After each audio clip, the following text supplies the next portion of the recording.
Hey guys, welcome to Relatable. Happy Wednesday. Hope everyone is having a wonderful day so far. Today, we're going to talk about a few things. We are going to talk a little bit about the weather problems and why these things are happening in Texas and in these southern states. And that's not typically something that we cover on this podcast, but I actually think that it's important, not just because there are so many people who are negatively affected right now, but also because there are a lot of myths that are surrounding this and a lot of political theater that I also think is clouding the reality of the why. This is not my expertise, by the way. I'm going to tell you what experts have told me, and there are many other factors that play into this, but I actually think it's important to talk about this. We're also going to talk about one or two things that Biden said in his town hall last night and how it relates to the worldview issue of foreign policy and how we see right versus wrong when it comes to our foreign allies and enemies. And then we will also talk about how that kind of morally relativistic, I'll argue, worldview leads us to create enemies here in our country who aren't actually our enemies, especially in regards to categorizing all Christians as Christian extremists and people who cause violence simply by believing that, for example, the Bible is inerrant. And so we'll try to get all of that in today. Another full episode. If I have time, I'll do like a lighthearted segment at the end of this. A lot of you guys have told me that it's sometimes hard for you to keep up 4 days a week with every single day being so heavy and so much with really hard-hitting interviews and really deep subjects and sometimes difficult subjects to get into. And so maybe a way we can kind of alleviate that for some of you. Now, for most of you, apparently that's not a problem. That's the feedback I got. But maybe we need some like lighthearted every other day or like twice a week. We need a lighthearted segment to just kind of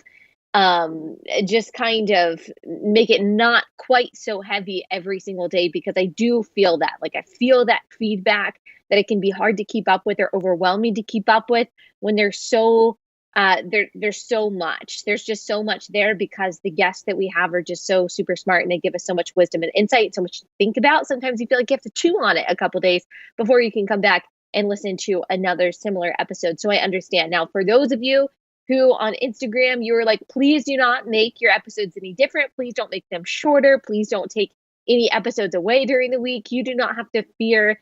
That's not going to happen. Originally, I said that these episodes were supposed to be about 30 minutes. I've just kind of given up on that goal, and I've realized that that's probably not going to happen. I'll try to do that every now and then for you guys, but it's really difficult for me to do for several reasons. There's a lot to talk about. I'm just a verbose person.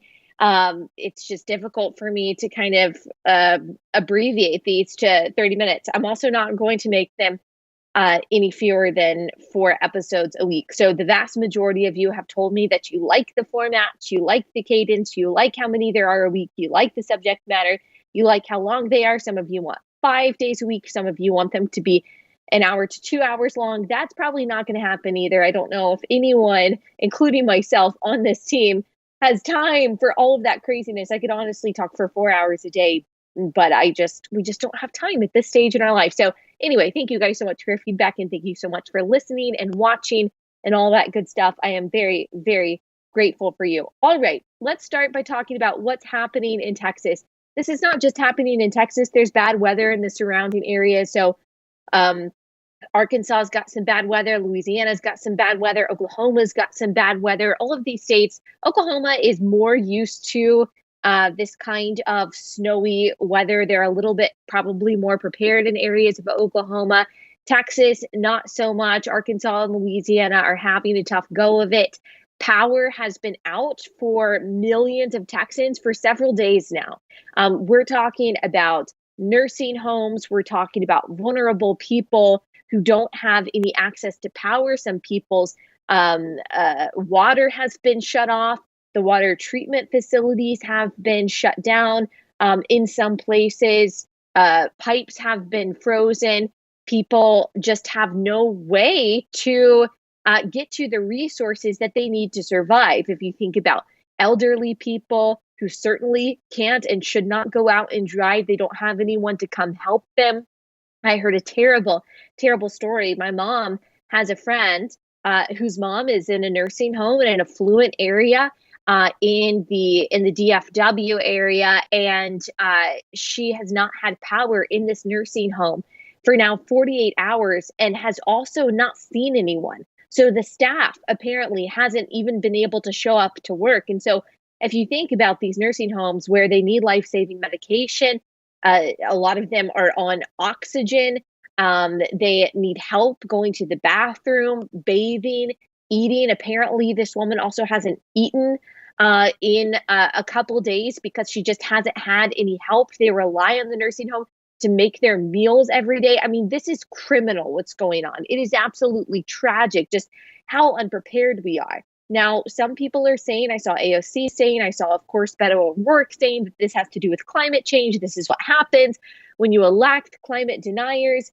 And there's a little bit of confusion there because simultaneously you hear from climate activists that climate is not weather, it has nothing to do with weather. So when people say, oh, global warming isn't real because, look, it's so cold this year, you get climate activists saying, rolling their eyes and saying, oh, climate isn't weather, you guys don't understand. But at the same time, when there is extreme weather, you have climate activists saying that, yes, see, this does have to do with climate change. And so it seems that climate activists and climate alarmists are simultaneously saying climate is weather and also climate is not weather. Weather is not proof of climate change. Yes, weather is proof of climate change. The fact of the matter is, if you look at Texas records for weather over the past 100 years, Texas has had this kind of weather before. The weather has been going through the same kinds of cycles for the past 100 years of records that Texas has when it comes to snow, when it comes to rain, when it comes to heat, and when it comes to cold.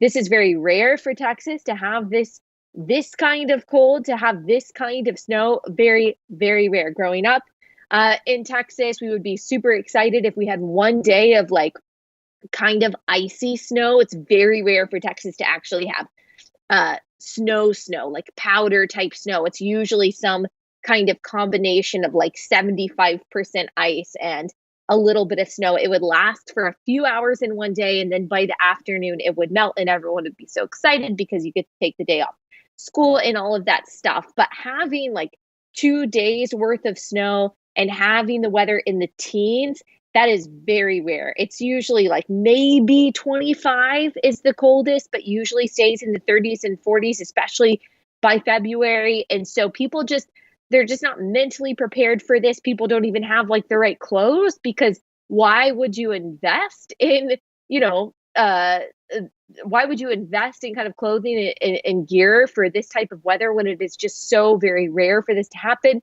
Insulation in the houses, they just are not set up. They're just not prepared for this kind of weather. And then, of course, the energy companies and ERCOT, which is the Electric Reliability Council of Texas, I mean, they've got some responsibility to bear in all of this. And that's kind of what I want to explain, because there's so many different theories, especially by Democrats, who are using this to try to gain political points and try to say this is the problem with Republicans, or this is the problem with Republican leadership.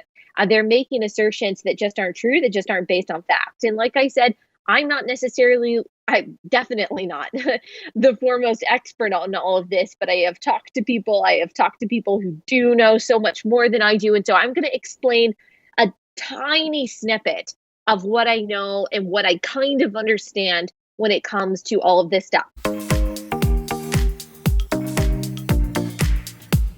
Okay, quick break once more to tell you guys about another new sponsor, and that is Pluto TV on channel 238. It's become increasingly important to make sure that independent voices are heard, that there are ways to get the conservative or alternative viewpoint out there without censorship. And that is why we are so excited to announce that we have partnered with Pluto TV to find new ways to make sure conservative voices are breaking through. So make sure that you go tell your friends, your relatives, anyone who needs to hear some sanity in an increasingly insane and chaotic time. You can watch Blaze Live, our ad-supported 24/7 limited live stream on Pluto TV. Like I said, channel $138, or you can drop in for 250 plus channels of free TV, plus thousands of on-demand movies and series, absolutely free. Pluto TV, drop in, it's totally free. Go to pluto.tv or download the Pluto TV app.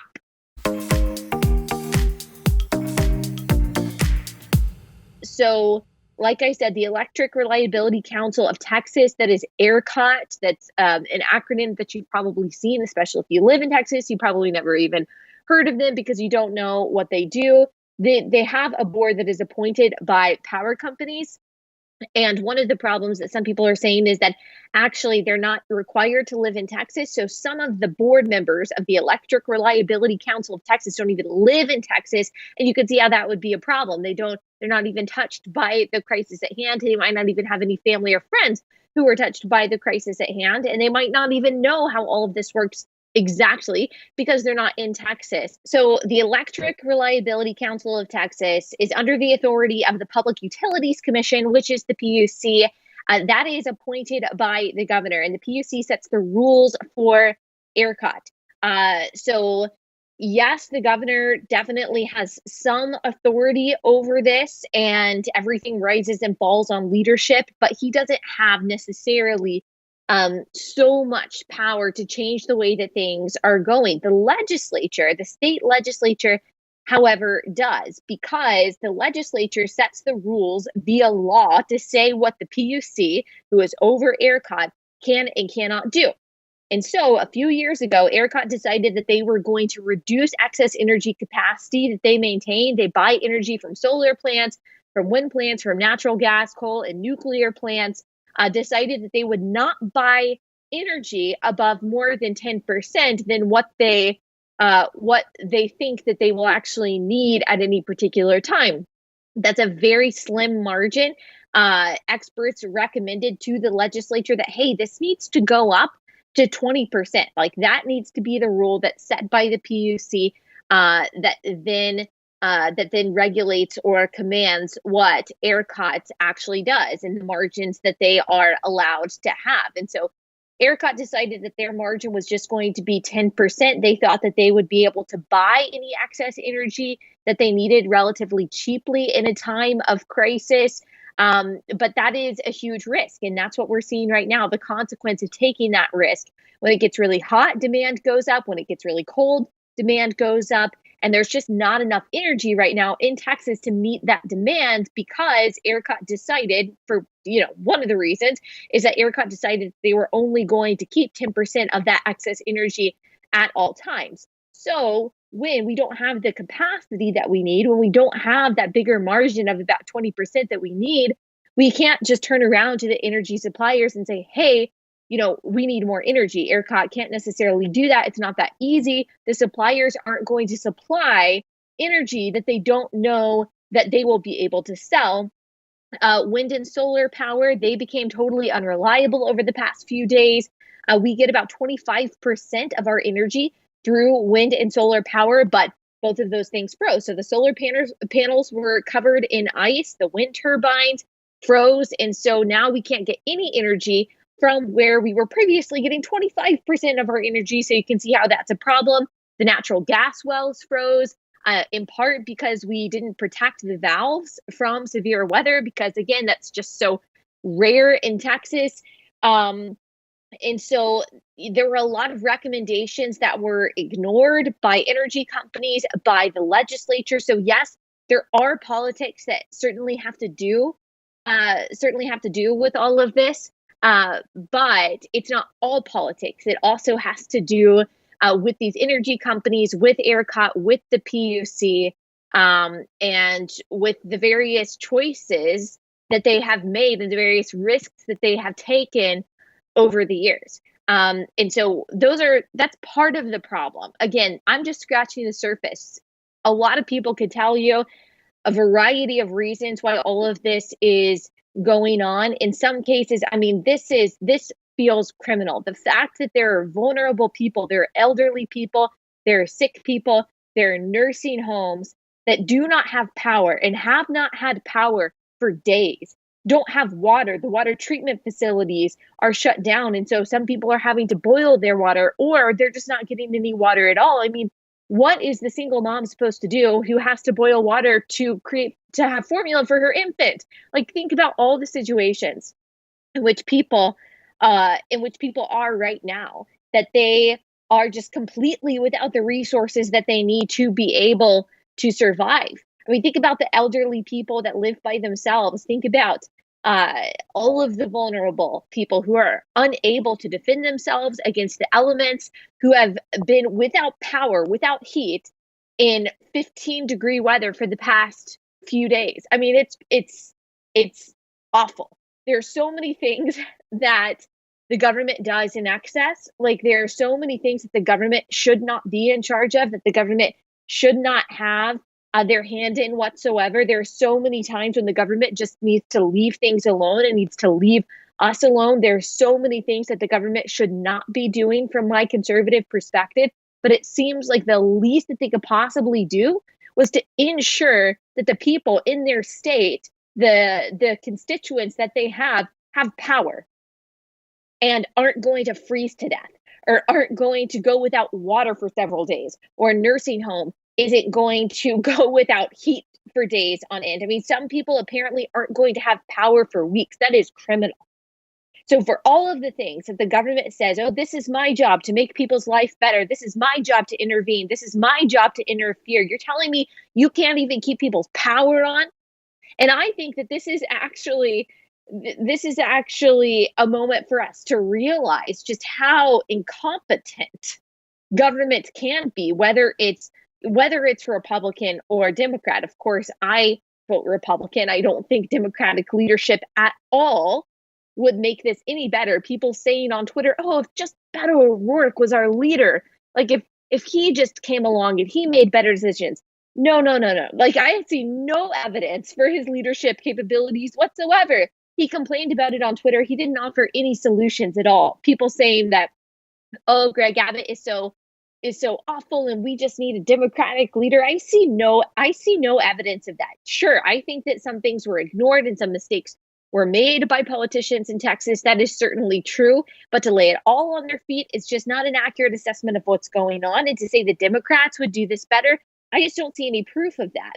Also, this is happening for other reasons in places like Oregon, places who are used to this kind of weather. There are also people without heat. There are people without power. Oregon is obviously a very, quote, progressive state. So you can't just lay this on the feet of, quote, climate deniers. And let us also remember in California, the wildfires that tragically overtook the state.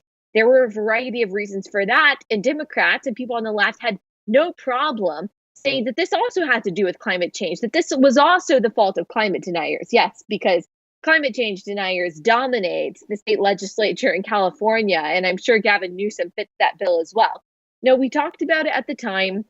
The reason that the fires could not be controlled in California, among many reasons, but two of the reasons were because of environmental policy that prevented brush clearing in the forests that can help prevent these forest fires. And the firefighters union had pushed so hard for firefighters to have these high six-figure salaries that the state couldn't actually afford to hire enough firefighters to be able to fight the fires that were happening. And those are Democratic policies. I mean, California is obviously dominated by Democratic laws and Democratic leaders, and we've seen disasters there. It seems like both sides of the aisle have their faults when it comes to dealing with disaster. And I think that we need to realize that. Like, we can't say that every single natural disaster and every single failure of leadership is actually the responsibility of climate change deniers. I mean, there's just no logical consistency to that whatsoever. And AOC saying that this shows that we need a Green New Deal. You're telling me you want me to put more power in the hands of the government? You want this to become more centralized? You want me to give bureaucrats more responsibility? Like, there is nothing at all about this whole thing or any handling of any natural disaster that makes me think that the government should be given more power and more responsibility in all of this. But like I said, I do think the least a government can do, even the smallest government, the least you should be able to do is make sure that people have power when it's snowing outside. Like, come on, guys. Come on. This is crazy. This is criminal. So continue to pray for Texas, surrounding areas. Pray for the people throughout power or without power, not just here, but also in places like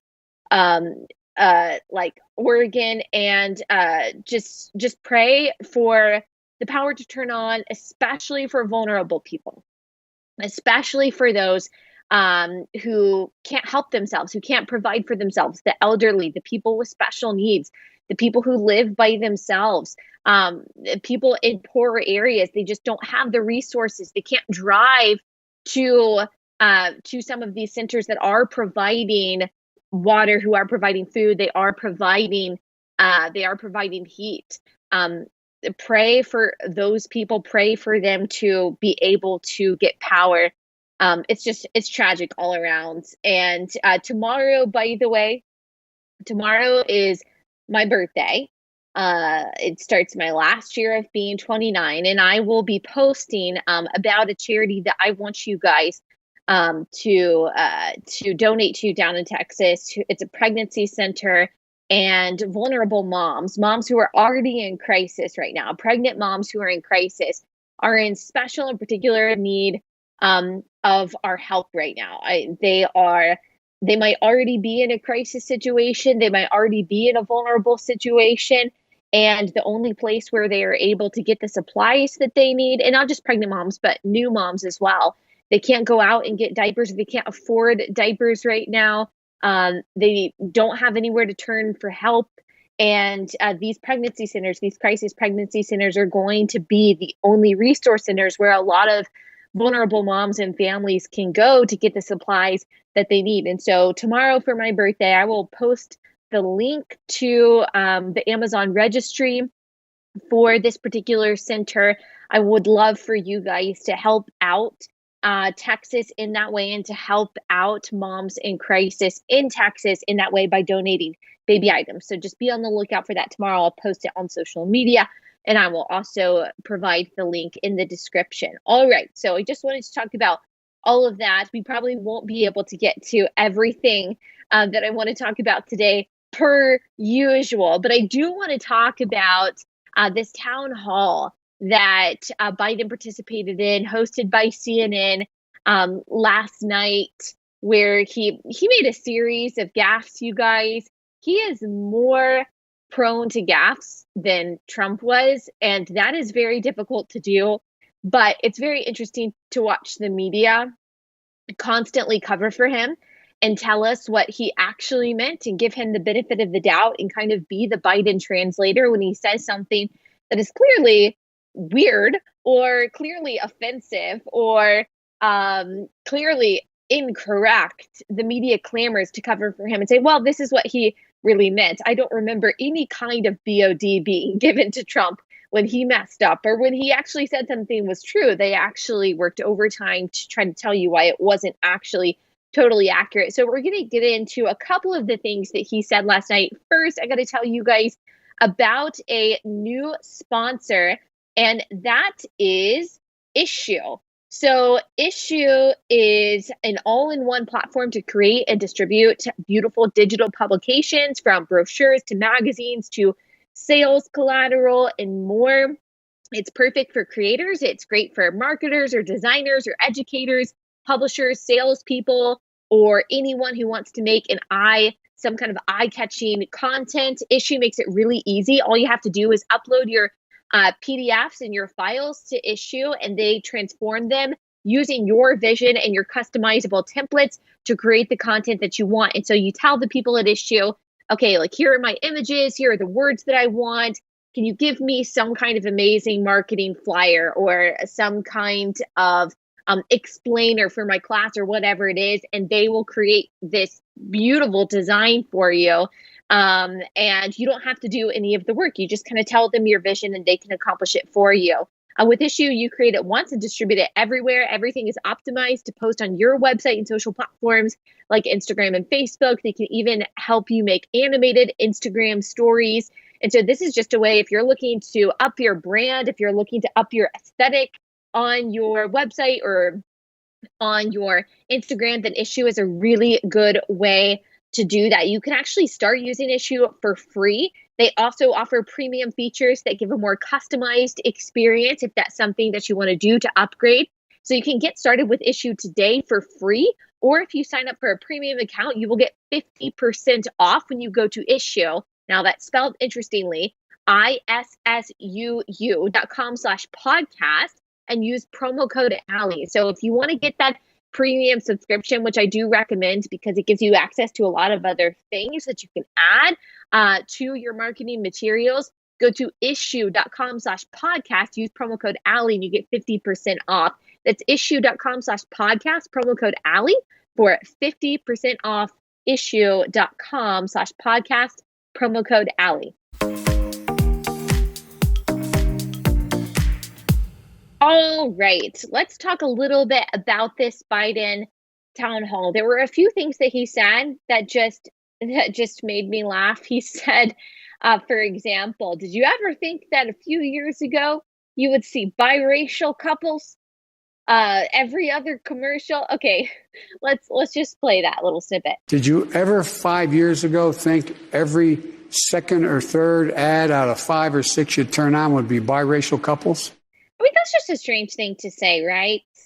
I saw people on Twitter who support Biden like, yes, this is so amazing. Oh my gosh. I know I'm going to be saying this phrase so often, and I know it gets kind of tiring and annoying, but if Trump had said that, they would say that that's racist. I can just imagine Biden sitting in front of his TV saying, another biracial couple. Well, that's different.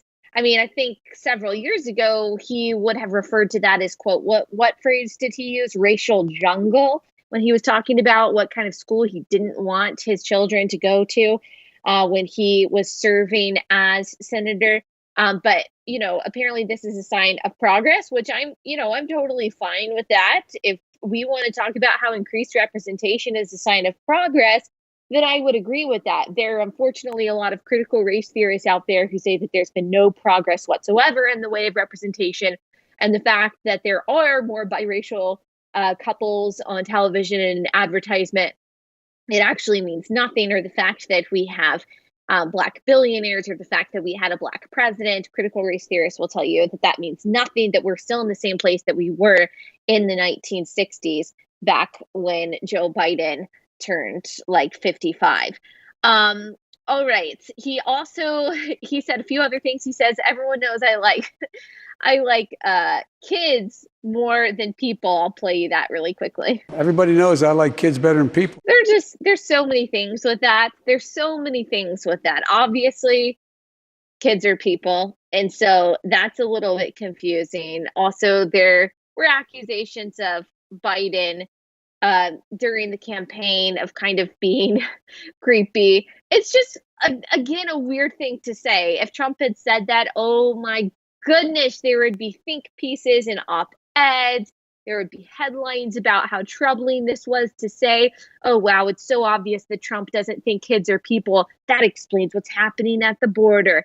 There would be all kinds of craziness and assumptions made if Trump had said something as ridiculous as that. Now, let's get into what I think is far more troubling than these kinds of gaffes and just kind of awkward things. I mean, the guy is also, he's just super awkward, and I feel badly for him. I truly do. I'm not trying to be rude. I'm not trying to be mean.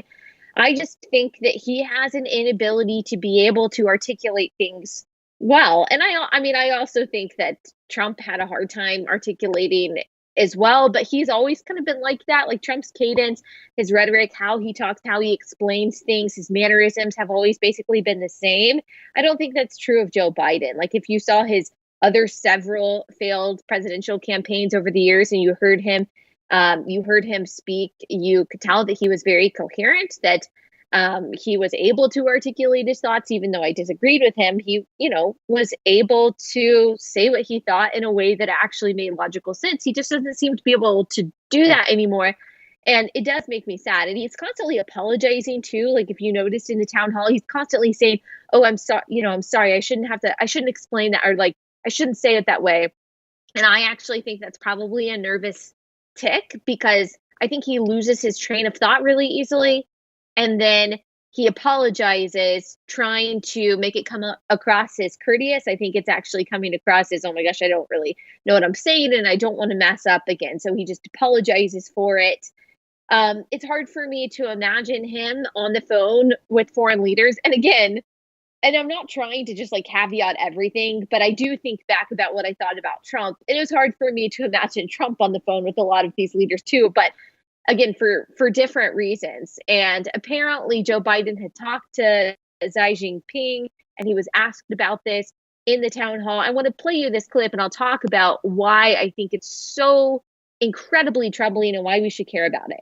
The central principle of Xi Jinping is that there must be a united, tightly controlled China. And he uses his rationale for the things he does based on that. I point out to him, no American president can be sustained as a president if he doesn't reflect the values of the United States. And so the idea, I'm not going to speak out against what he's doing in Hong Kong, what he's doing with the Uyghurs in Western mountains of China, and Taiwan trying to end the one China policy by making it forceful. I said, and by the he said he gets it. Culturally, there are different norms at each country, and their leaders are expected to follow. What? Speaking of following, it was very hard. It was very hard for me to follow that.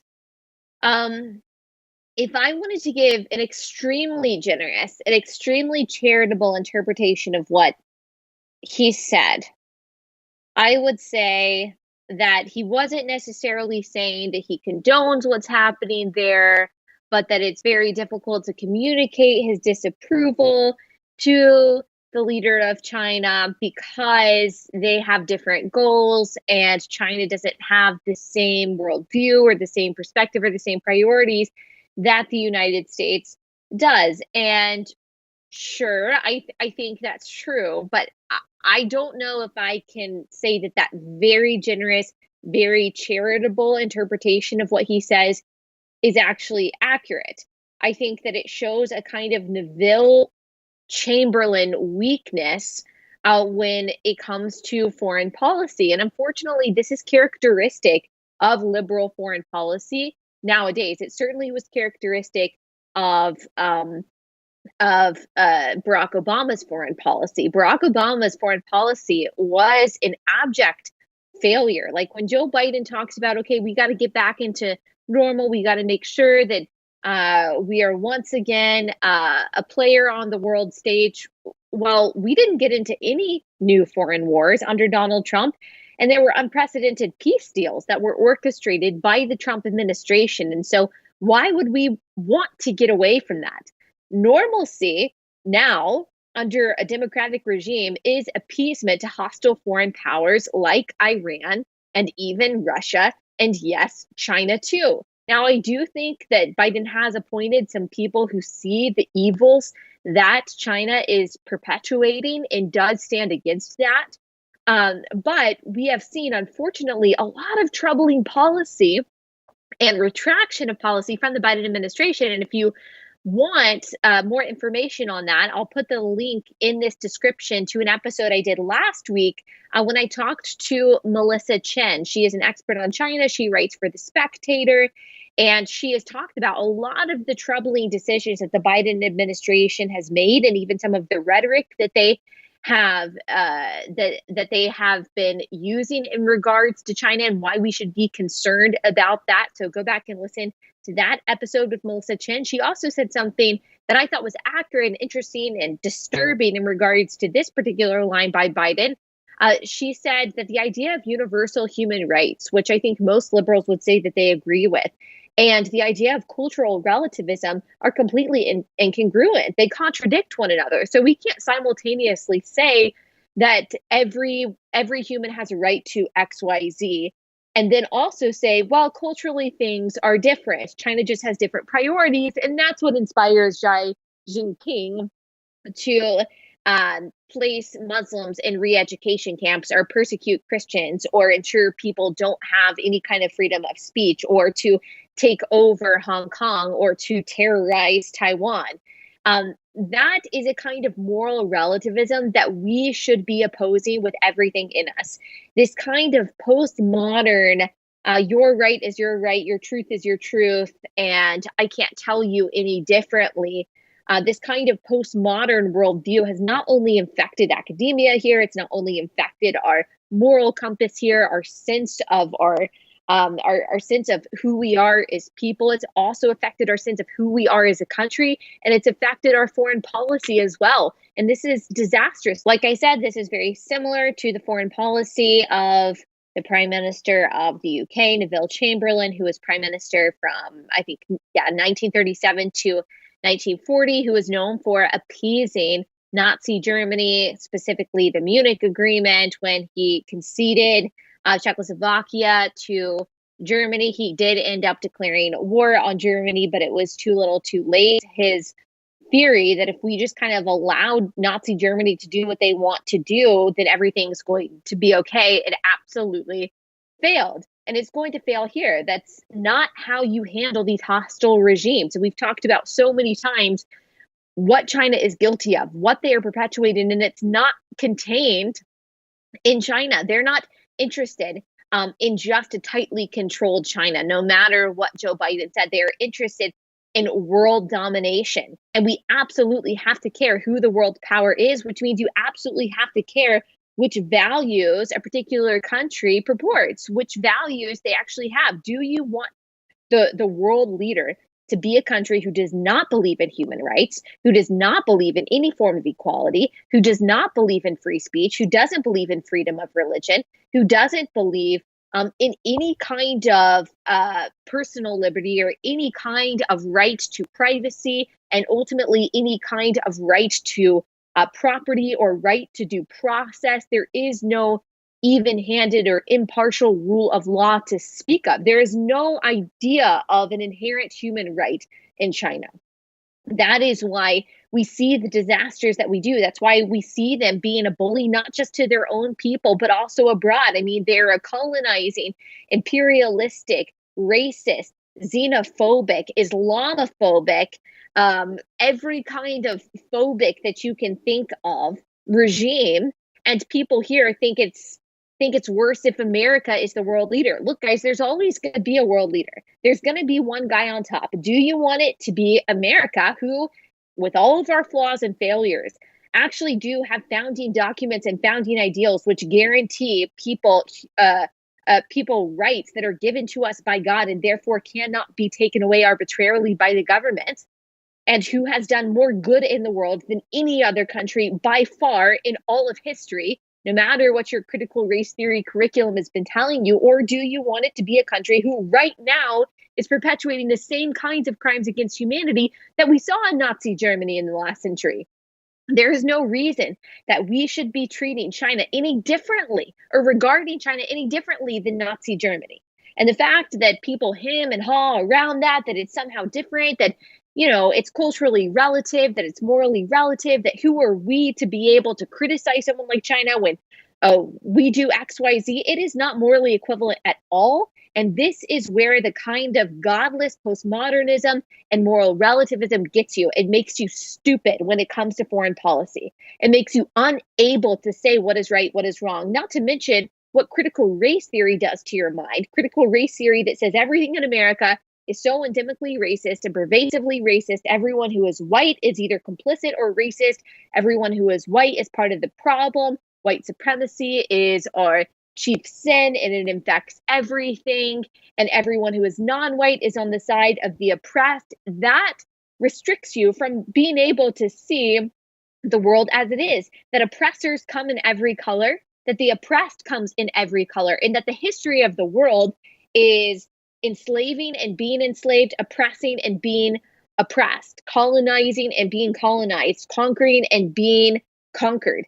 That is not exclusive to whiteness. That's not exclusive to the West. That's not exclusive to any particular group. Unfortunately, that has been the history of the world, and trying to view the world through the lens of race stops you from being able to see right and wrong objectively as it is. And I'm not saying that's necessarily what Joe Biden is doing here. I think that it's much sloppier than that. I think that it is much looser than that, in that he simply believes that we should kind of respect Iran's priorities and China's priorities and Russia's priorities when it comes to oppressing its own people and its disbelief in any kind of idea of a universal or inherent human right. No, that's going to be just as disastrous as it was when Neville Chamberlain decided that he was going to appease Nazi Germany. And I'm just afraid of what the Biden administration is going to do in terms of setting us back in all the advancements that the Trump administration, for all of its flaws and failures, actually pushed forward. They did push us in the right direction when it came to our relationship with China by showing strength. Conservatives and liberals have very different views of foreign policy, and I'm certainly not saying that conservatives have always gotten it right. There are unfortunately a lot of unnecessary warmongers in the Republican Party that are not really interested in actually accomplishing anything through these wars, but they are more interested in appeasing their special interest groups that help them stay in power. And so I'm certainly not saying that Republicans have been perfect in regards to foreign policy, but the conservative idea of foreign policy of peace through strength, and hey, it's actually really good if America is the world leader, the world economic leader, the world military leader. The world is stronger, the world is more at peace when that happens, versus a regime like China being in charge, and the left thinking, well, it's actually okay if America becomes weaker. It's actually okay if we're all less patriotic and we hate ourselves and hate our country. It's actually okay if our economy crashes. It's okay if China takes power, because, everything is relative. And look, America has done all these bad things. So who are we to speak? You are just becoming a puppet for the communist propaganda that has been pervasive throughout the communist and socialist world about America and about the West for the past 100 years. So I would resist that if I were you. All right. I do want to talk about, at some point, I want to talk about how that kind of moral relativism also it creates this it creates a wrong view of what is actually, well, it obviously creates a wrong view of what is right and what is wrong, because it doesn't actually believe in an objective right and wrong, but it also skews our idea of who our allies are and who our enemies are. And I think we're seeing that a lot in regards to this idea of evangelical Christianity being the source of all evil and all violence in the United States, and just how incredibly factually inaccurate that is, and the danger of that kind of rhetoric and where we've seen it before. I do want to talk about all that, but that deserves almost its own episode, I'm realizing. And so in order not to make this episode super, super long, I'm going to push that off. And instead, I will just end with this little lighthearted topic. So you guys may have been seeing that. I don't know if it was like a story that I saw, but this is going around how Generation Z is telling older generations like me, millennial, born in 1992, back in the last century, how we are supposed to dress and like what is actually cool and what is not. And two of those things that apparently we are supposed to abandon are side parts and skinny jeans. And we're not supposed to use, I heard, the crying laughing emoji, not the straight on one, and definitely not the sideways crying laughing emoji. I heard that is like baby boomer to the max. The problem is I'm going to still use both of those. I don't really use like the topsy-turvy crying laughing one quite as much. I use like the straight on laughing one quite a lot. And I'm not going to stop doing that. I don't care if you call me a baby boomer. I really, really don't care. The thing that is irking me, though, the thing that I will resist with all of my might, that in 50 years, future generations will ask, what did our ancestors do about this? I will be able to stand up and say, I fought against this. And that is changing the side part to the middle part as like the standard part that we have in our hair. I'm not going to do that. I'm not going to do that. I will resist that with all of my heart, mind, soul, and strength. And I've gotten messages from you guys, because I talked about this on Instagram the other day. I got messages from you guys saying Allie, it's not that bad. Like, I promise you, you can put your hair in the middle and you'll look fine. Like, you'll probably look cute. No, my husband can attest. I look like a completely different person if I part my hair down the middle. And I'm not doing that. I'm not doing that to you guys. I've had the same part in my hair, I don't know, probably since 1992. And it's going to stay that way. It doesn't, okay, so my hair, let me just tell you, my hair is I have a lot of hair. So it's very fine hair, but it's a lot of hair. And every time I get my hair cut, the lady always says, "Oh my gosh, this is going to take forever. It's going to take forever to highlight your hair. It's going to take forever to cut your hair." Yes, I know. I have many, many, many layers of hair. And it's also very heavy. Like, it's very naturally straight. It's very heavy and it falls forward. I can't, you know how some people can like just kind of lay their hair to the side and it doesn't fall in front of their face? Well, mine doesn't do that. It doesn't matter how much hairspray, it doesn't matter how much I tease my hair. I have to put my hair behind my ear or else it falls forward. It's very heavy. And this has been like a disaster for me whenever I'm on TV and whenever I'm doing like a news interview or something, because it doesn't really look good to have your hair behind your ear, but I really have no other choice because my hair is so heavy. And so if I part my hair down the middle and like you see like both sides of it are coming down evenly, it just falls in front of my face and the only thing you can see is my nose. And so I won't be doing that. I don't care about how trendy it gets. I don't care if I look like a school marm with side part. As far as skinny jeans go, I don't really care about that. Like, I'm okay with the boyfriend style jeans. What I'm not going to do is the like total mom jean. That's not fair. Like, that's not right. Because that is only attractive on like one body type. In the same way that I was like 9 at the time, so I guess I had the option to skip over this. But the trend of like back in the early 2000s of wearing super low rise jeans that the zipper was like a centimeter long and wearing them like below your hip bones and wearing a shirt that only showed in between like your zipper and your belly button, super weird. I mean, like I said, I was 9, so I wasn't trying to do that trend anyway, but that also wouldn't have worked for me. And so I was grateful to be able to skip on over it. And I think I'm at the age now, the advanced age of tomorrow I'll be 29, that I can kind of skip over trends and just say I don't care. I just don't care anymore. It's really good to get older. Like, I wanted to be an adult my entire youth, and it is everything that I thought it would be and more. I love being an adult and not caring about stupid things like what is in style. I'm not going to wear the mom jeans. I'm not going to part my hair down the middle. I'm not going to stop using the crying laughing emojis. If that makes me a baby boomer, so be it. I'll be a baby boomer. I love it. That's me, Allie Beth, the baby boomer.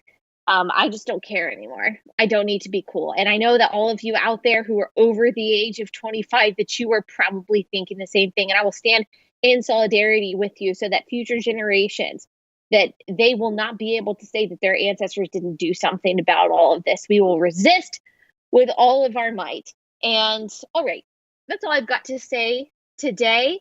I will be back here tomorrow with more great stuff.